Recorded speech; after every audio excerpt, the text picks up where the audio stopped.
Bismillahirrahmanirrahim. Assalamualaikum warahmatullahi wabarakatuh. Alhamdulillahirabbil alamin. Wassalatu wassalamu ala asrofil anbiya Muhammad ibn Abdillah wa ala alihi wa sahbihi amma ba'd. Baik teman-teman, masih jumpa lagi bersama saya Ahmad Saifullah untuk melanjutkan belajar kita tentang hadis-hadis seputar puasa.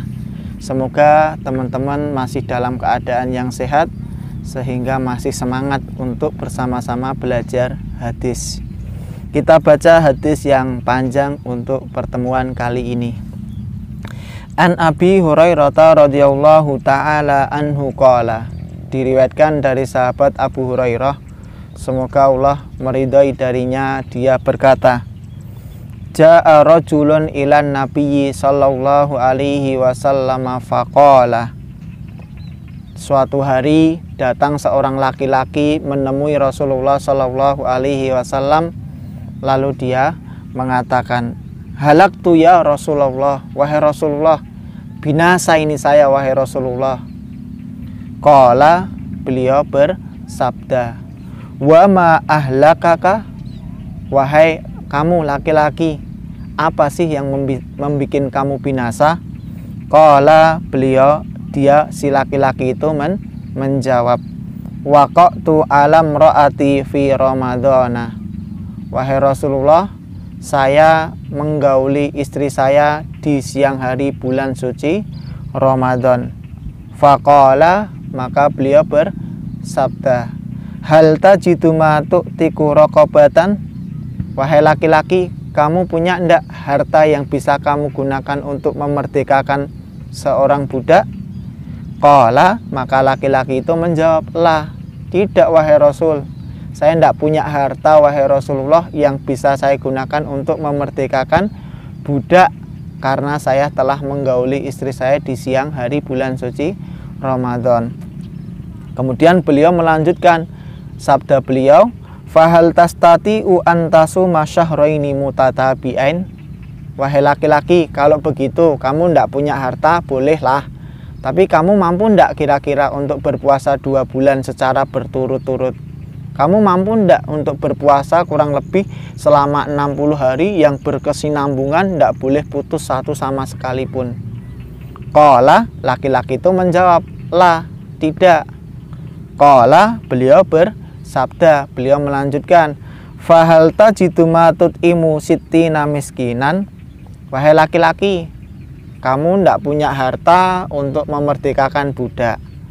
Kamu ndak mampu untuk berpuasa 2 bulan secara berturut-turut. Sekarang saya mau tanya kamu, kira-kira kamu punya ndak harta yang cukup untuk kamu gunakan memberi makan 60 orang miskin? Qala, si laki-laki itu menjawab, la, tidak. Ndak punya wahai Rasulullah sallallahu alaihi wasallam. Saya ndak punya harta yang bisa cukup untuk diberikan kepada 60 orang miskin. Summa jalasa. Kemudian si laki-laki Arab Badui ini tadi duduk. Fa'utiyan Nabiyyu sallallahu alaihi wasallam bi'arakin fihi tamrun. Nah, ketika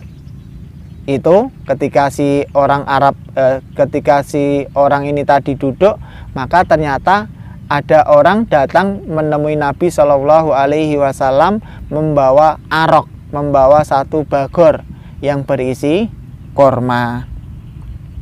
Faqala, maka beliau bersabda, tasaddaq bihada. Wahai laki-laki, dah, kamu tadi ndak punya harta yang bisa digunakan untuk memberi makan 60 orang miskin, dah, ini 1 bagor korma, bawalah, gunakanlah untuk bersedekah.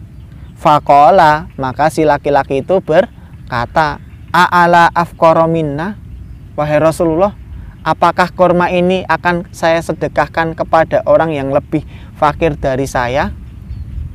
Fama bainala baitaiha ahla baitin ahwaja ilaihi minna.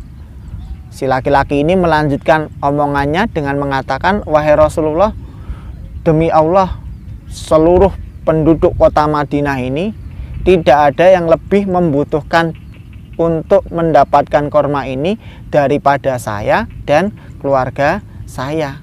Artinya si laki-laki itu mengakui bahwa keluarga dialah yang paling miskin di antara seluruh penduduk kota Madinah. Fadhahikan Nabi sallallahu alaihi wasallam hatta badat anyabuh.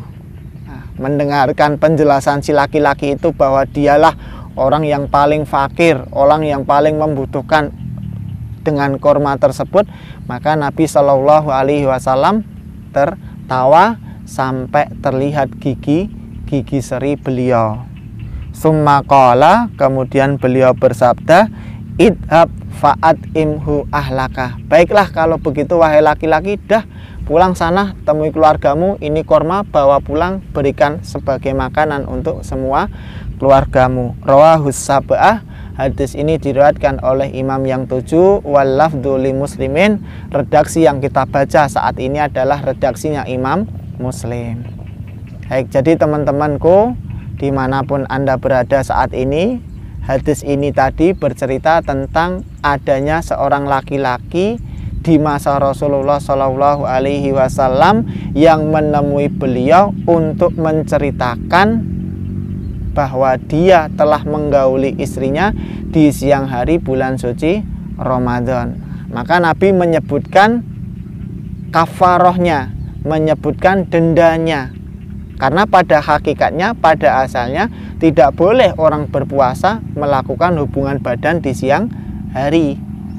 Maka Nabi Shallallahu Alaihi Wasallam menyebutkan apa denda-dendanya. Beliau urutkan yang pertama bahwa dendanya adalah dengan memerdekakan seorang budak. Menurut mayoritas ulama, budak yang dimerdekakan ini harus beragama Islam. Kemudian yang kedua, Nabi menyebutkan bahwa dendanya kalau tidak mampu denda yang pertama, denda yang kedua adalah memberikan berpuasa 2 bulan secara berturut-turut. Nah, kalau tidak mampu denda yang ketiga, maka denda yang terakhir, jenis denda yang ketiga terakhir adalah dengan memberi makan 60 orang miskin. Baik, jadi teman-temanku, dari hadis ini bisa diambil kesimpulan tentang kafaroh, tentang dendanya orang yang melakukan hubungan badan dengan istri di siang hari bulan Ramadan, bahwa dendanya itu dilakukan sesuai urutan kemampuan, bukan sesuai dengan keinginan.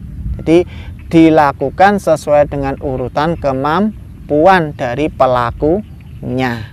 Urutan yang pertama adalah bahwa dengan memerdekakan budak muslim. Urutan yang kedua adalah dengan berpuasa 2 bulan berturut-turut. Urutan yang ketiga adalah dengan memberikan 60 orang miskin berupa makanan. Wallahu a'lamu bissawab. Kita lanjutkan hadis yang setelahnya.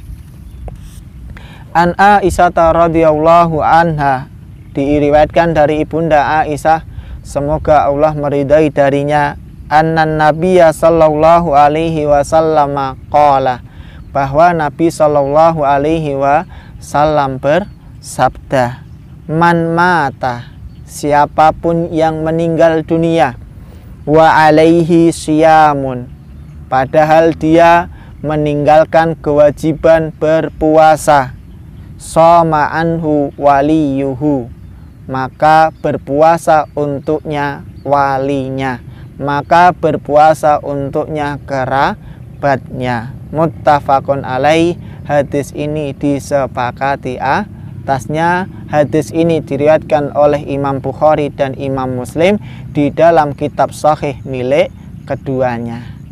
Baik teman-teman, hadis yang kedua ini bercerita tentang kalau ada orang yang meninggal dunia padahal dia meninggalkan kewajiban berpuasa. Contohnya mungkin puasa Ramadan telah usai, masuk bulan Syawal. Ada seorang ibu yang dulu dia karena halangan haid sehingga tidak berpuasa selama 5 hari. Ternyata baru tanggal 1 Syawal ibu ini tadi sudah meninggal dunia. Maka dalam kasus ini bisa kita katakan bahwa ibu ini tadi meninggal dunia dan dia memiliki kewajiban puasa Ramadan sebanyak 5 hari. Lantas bagaimana kalau ada kejadian yang seperti ini?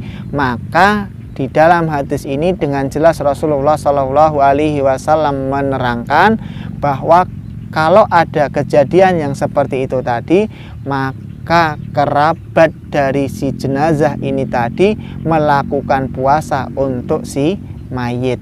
Jadi, maka dari hadis ini ulama mengambil kesimpulan diperbolehkannya untuk berpuasa dari orang yang sudah meninggal dunia. Baik, jadi teman-temanku, inti dari belajar kita saat ini adalah berkaitan dengan dua hal. Yang pertama kaitannya dengan orang yang melakukan hubungan badan dengan istrinya di siang hari. Yang kedua adalah kaitannya tentang kalau seseorang meninggal dunia dan dia meninggalkan kewajiban untuk berpuasa. Wallahu a'lamu bishawab. Semoga bisa teman-teman pahami dengan jelas. Kemudian boleh teman-teman share link YouTube kali ini kepada yang lainnya. Semoga makin banyak yang mendapatkan manfaat dari belajar bersama kita saat ini. Subhanakallahumma wa bihamdika asyhadu an la ilaha illa anta astaghfiruka wa atubu ilaik. Jangan lupa bagi teman-teman yang belum like dan subscribe untuk terlebih dahulu melakukannya. Semoga itu menjadi amal jariah panjenengan. Wassalamualaikum warahmatullahi wabarakatuh.